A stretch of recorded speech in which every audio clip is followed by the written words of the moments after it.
नमस्कार दोस्तों, स्वागत है आपका अपने YouTube channel PKR fact point में। इस चैनल के माध्यम से हम विज्ञान सेगमेंट के अंतर्गत जनरल स्टडी के टॉपिक को देखते हुए भौतिकी के टॉपिक्स को देख रहे थे।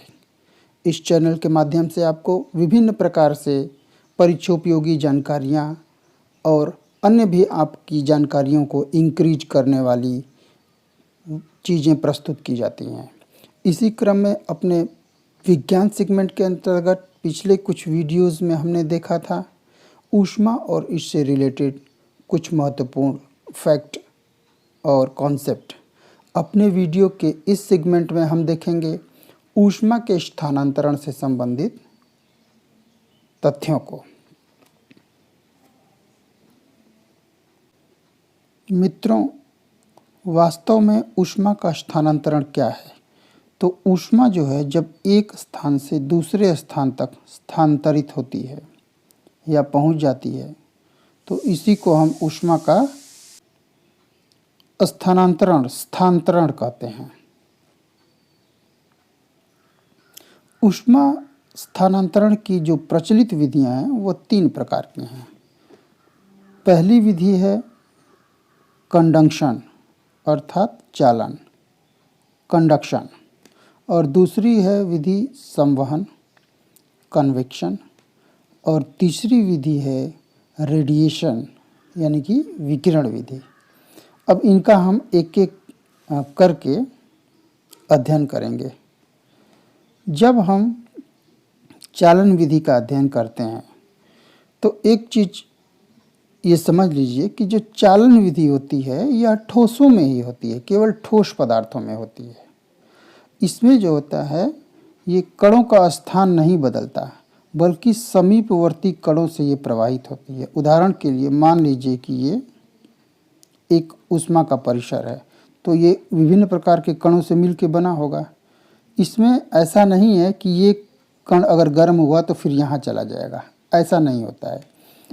ये कण गर्म हुआ तो अपने ताप को यह दूसरे में ट्रांसफ़र करेगा, यहाँ आएगा। ये गर्म होगा उसके बाद यहाँ ट्रांसफ़र आएगा। इस तरह से ये ऊष्मा का चालन होता रहता है। हम देखते हैं कि कुछ ठोस धातुएं हैं जो ऊष्मा की बड़ी प्रचंड चालक होती हैं। ये सुचालक धातु हैं, एक है तांबा, दूसरा है चांदी और तीसरा है लोहा। इसी प्रकार कुछ कुचालक धातुएं भी होती हैं जैसे कपास, लकड़ी, कांच, ऊन और तेल।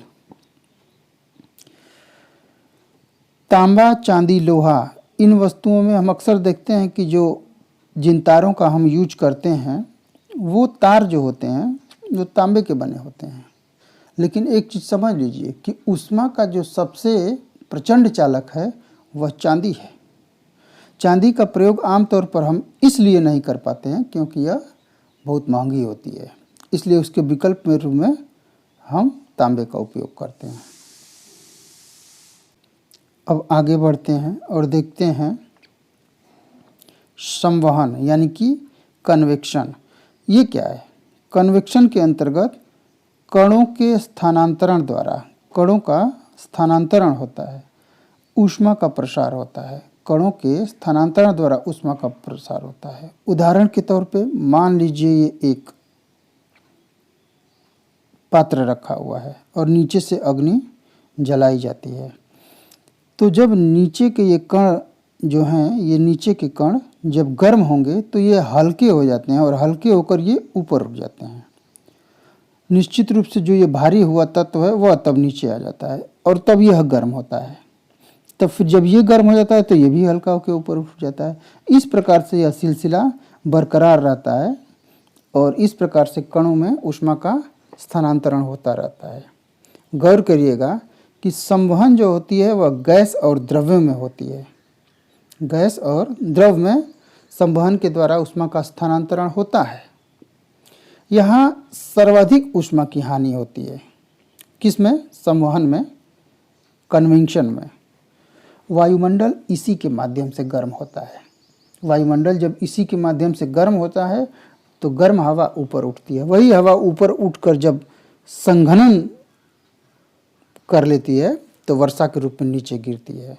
मतलब समझ लीजिए कि वर्षा होने में ये ताप का जो संवहन होता है यह उत्तरदायी होता है। सभी द्रव गर्म करने पर आयतन में बढ़ते हैं, जाहिर सी बात है। लेकिन जल की खासियत विपरीत है इसके। जल जो है 0 सेल्सियस से 4 सेल्सियस तक आयतन में घटता है। ध्यान रहे, कई बार परीक्षा में पूछ चुका है। जल जो है 0 से लेके 4 सेल्सियस तक आयतन में घटता है, अन्य द्रवों के विपरीत। अन्य द्रव का आयतन बढ़ता है। तो द्रव जब 0 से 4 सेल्सियस आयतन तक घटता है, लेकिन 4 सेल्सियस के बाद क्या होता है, ये बढ़ता है। 4 सेल्सियस के बाद आयतन बढ़ने लगता है। इसे जल का असामान्य प्रसार कहते हैं। जल का असामान्य प्रसार कहते हैं, anomalous expansion of water. Anomalous expansion of water. आगे बढ़ते हैं, देखते हैं वही जो संवहन में हम बता रहे थे। ठंडी हवा भारी होती है, अतः ऊपर से नीचे जाती है। गर्म हवा हल्की होती है, अतः नीचे से ऊपर की तरफ जाती है। अब हम देखते हैं ऊष्मा की तीसरी विधि, रेडिएशन या विकिरण।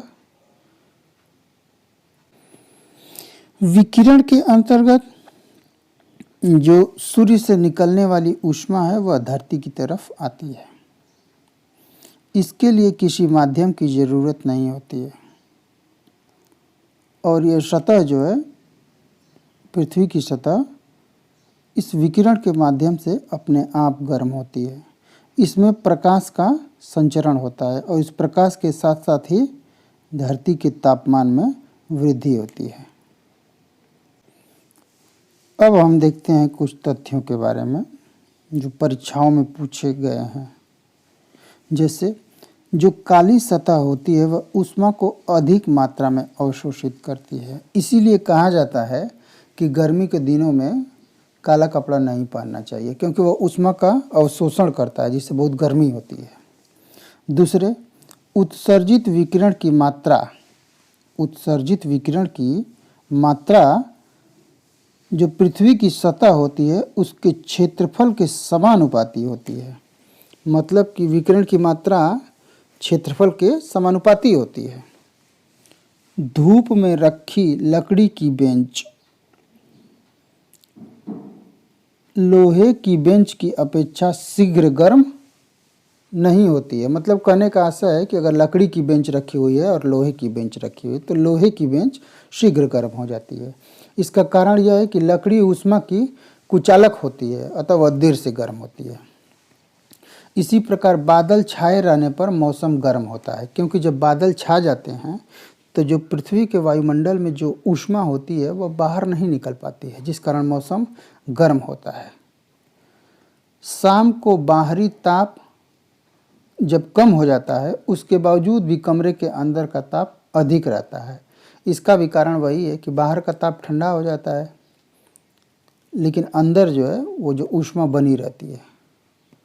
इसी प्रकार एक और महत्वपूर्ण फैक्ट, जाड़े के दिनों में ऊनी वस्त्रों के छिद्रों के बीच वायु भरी होती है जो ऊष्मा की कुचालक होती है, और वह अंदर की ऊष्मा को बाहर ऊष्मा के रूप में, अंदर की जो ऊष्मा होती है ऊनी कपड़ों के, वो बाहर नहीं जाने देती है।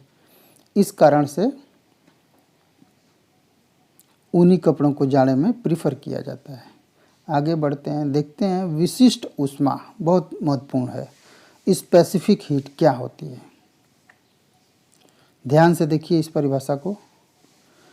किसी पदार्थ की विशिष्ट ऊष्मा ऊष्मा की वह मात्रा है जो उस पदार्थ के एकांक द्रव्यमान में एकांक ताप वृद्धि उत्पन्न करती है।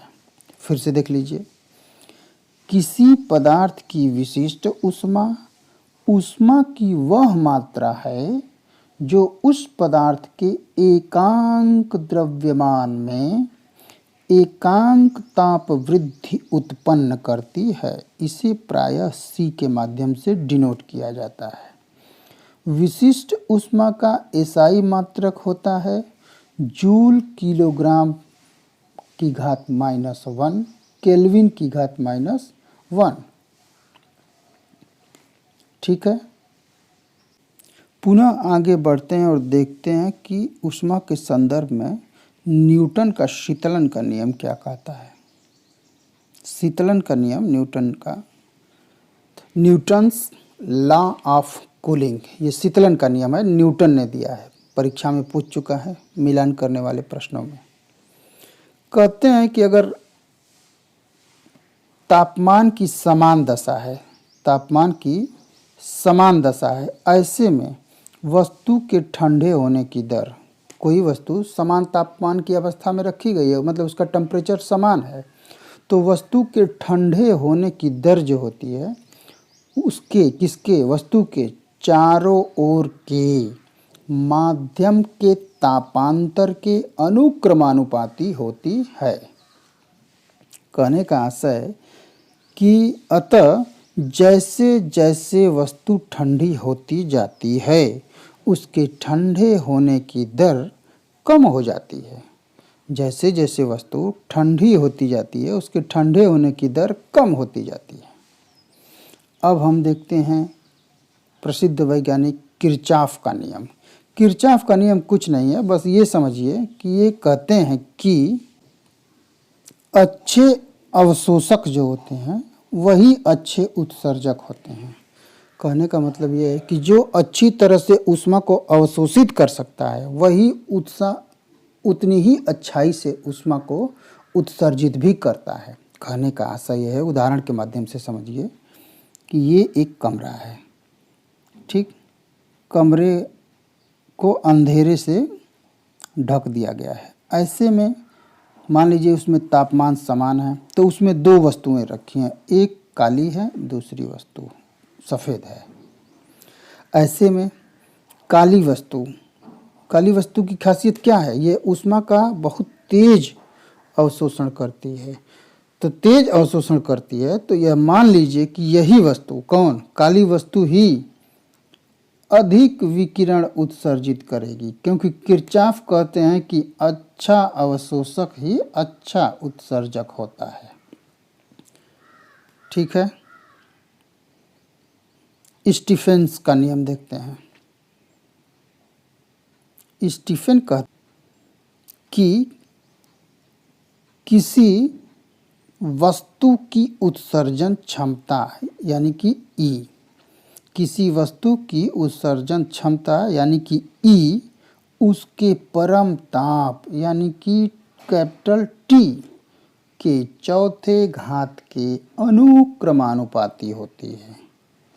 किसी वस्तु की उत्सर्जन क्षमता ई उसके परम ताप कैपिटल टी के चौथे घात के अनुक्रमानुपाती होती है, अर्थात E is proportional to T to the power 4।